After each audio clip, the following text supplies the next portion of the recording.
Peace, what's up everybody in Varsity Club? This your boy Jay every day. And what I'm going to do today is just a short brief post on how to beat the Golden State Warriors. But what I want to do is I want to start from front to back and do a complete breakdown of the whole organization and the mindset and the moves you have to make in order to beat them. Number one, let's start off with coaching. You have to have a coach that's, number one, that's defensive minded, and two, that is has a lot of experience with coaching. He also has to have the respect of his players.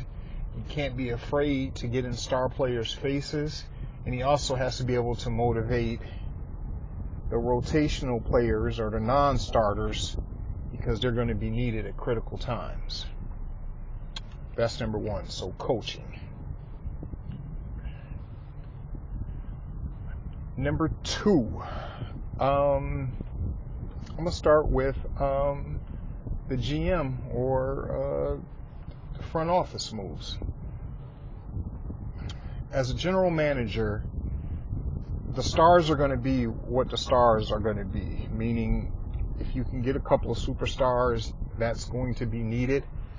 But what's more important than superstars are role players who have to buy in and they have to understand their role. This is one of Golden State's greatest strengths. They have role players who know what they're supposed to come in and do, and they perform that task with supreme efficiency. So if you need a rebounder, you need somebody to rebound. That same rebounder has to defend. If you have somebody playing a guard spot, you can't turn over the ball as a guard. You also have to be able to defend, and you also have to be able to hit open jump shots.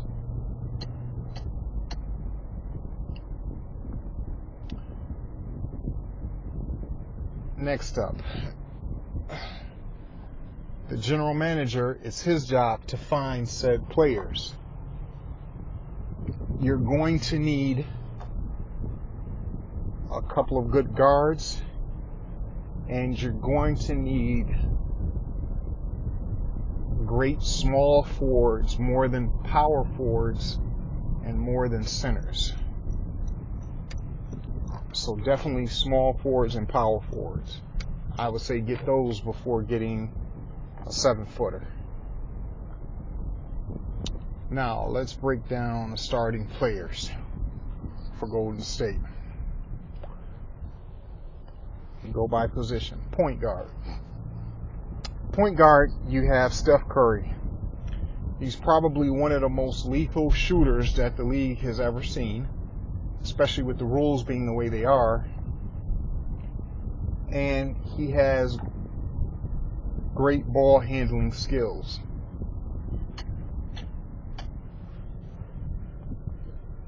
As Matthew Dellavedova has shown, you're not going to completely be able to stop Steph Curry, but what you have to do is you have to muddy the game up, be physical with him, and you have to commit to defense. You have to run him off the ball, you have to run him off the three-point line, and when he inbounds the ball and brings it up, you have to guard him the whole 94 feet. Now, if you don't have a guard that's committed to doing that, you're going to lose that battle.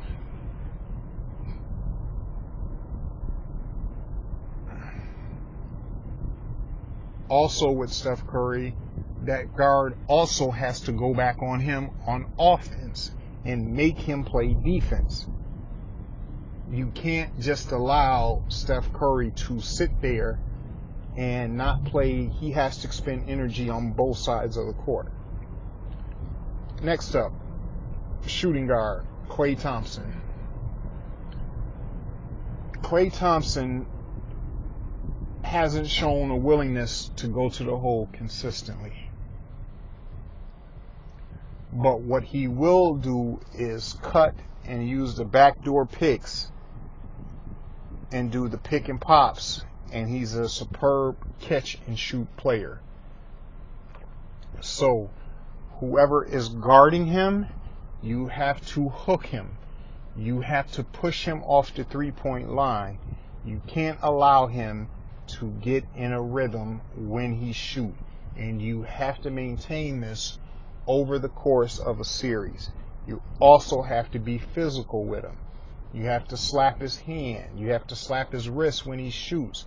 You have to not let either him or Steph Curry get in a rhythm with the ball. His handle isn't that good, so he's not going to put it on the floor a lot, but you will have the opportunity to steal it if he does do so. Next up, Draymond Green. Draymond Green is a very, very intelligent basketball player. Draymond Green isn't going to take a stupid shot. He's going to drive to the hole, and he's going to crash the boards. Draymond Green is the ultimate utility player because he does all of those little things that helps your team win. With Draymond Green, you have to be as fundamentally sound as he is. That means when he brings the ball up, pressure the ball. Don't let him sit back and shoot those open jump shots, which he will have the opportunity to do. If you leave him when he has those open jump shots, he's a good enough shooter that he will make those.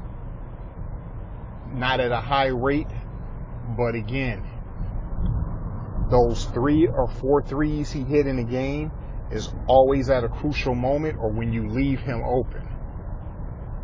You have to box him out.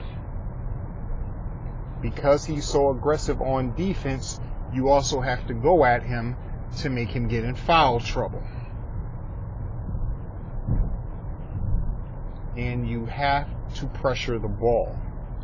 You can't let him get comfortable. You can't let him set up the offense because he does function in a point forward kind of manner, and he does set up the offense sometimes.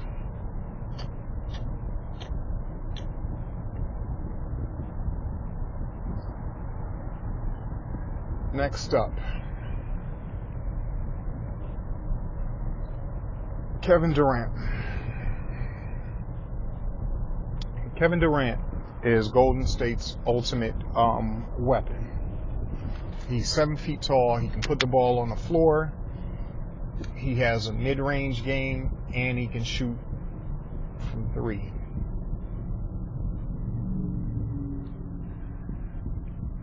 Kevin Durant, there's not much you can do with him being 7 foot and him having a fall away or a fade away jumper like that, and just having the jump shot that he has in general. However, what you can do is not let him get comfortable with the basketball. That means when he drives, other people have to go for the swipe on the ball. Not for a full steal, but just go for a swipe. You have to hook him. You have to force him off the line. You have to crowd him before he gets the ball. What most people didn't pay attention to was when the Houston series, Chris Paul would crowd him before he got the ball and would stay on his hip.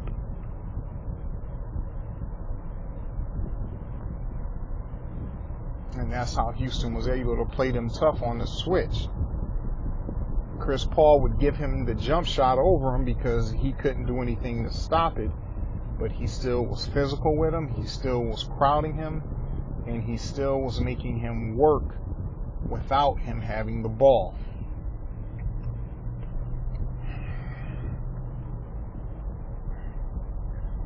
Rounding it out, Off the bench, you have Shaun Livingston, Andre Iguodala, and JaVale McGee.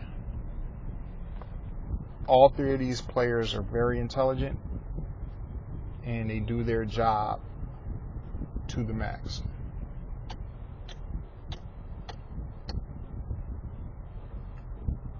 Shaun Livingston doesn't make any mistakes with the basketball. He doesn't turn the basketball over. He consistently hits that 15 to 7 foot mid-range jump shot, and he plays okay defense. However, you have to be physical with him. You have to crowd his space. He's a tall guard, so he's going to be able to see over most guards that play him. That's why you have to play him tough. You have to hack him a little bit. You have to be physical with him. Andre Iguodala is a 13 or 14-year veteran. He's seen it all, and he's played for a number of teams, so there's not really going to be much you can throw at him that he hasn't seen before. You're not going to be able to out-physical him because of, just the basketball specimen that he is. But the same thing with Iguodala. You have to crowd him. Don't let him get comfortable with his open jump shot. Run him off the three-point line and go at him when he's playing defense and the other team is on the offense. You have to go at him to make him honest and to make him respect you as a basketball player.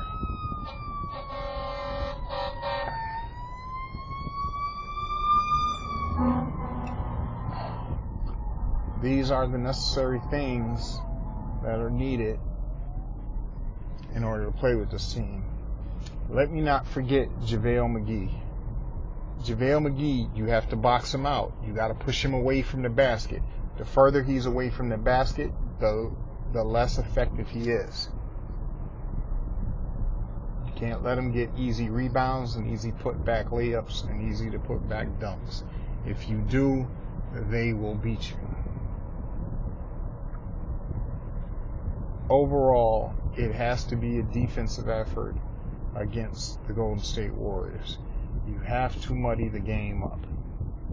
You can't play like gentlemen and expect to win against a team that's loaded with that much talent. I'm not advocating for any violence or for you to do anything to them, but at the same time, it is what it is.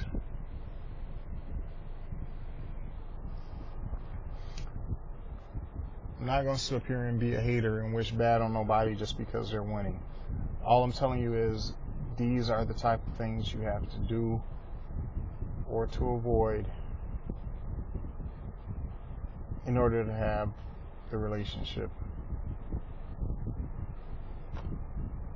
with your team against the Golden State Warriors.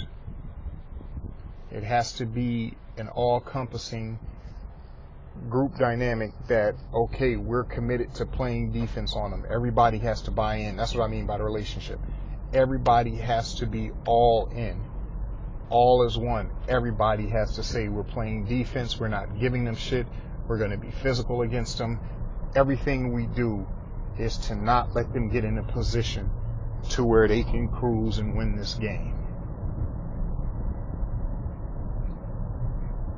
Picking them up, playing them 94 feet, fighting through picks and running over the other player, hooking, grabbing, pulling. All of these things that can be done without the ref seeing it is what another team has to practice at and be extremely capable of doing. This is how you beat the Golden State Warriors with Kevin Durant. If you don't do any of these things, you're going to come up short. You absolutely will come up short. So that's my post on how do you defeat the 2018 Golden State Warriors. Peace to everybody in the Varsity Club. Don't forget to subscribe. If you got a comment, please put it on the page. I will answer all comments. And other than that, you have a blessed day. And I'm gone. Peace.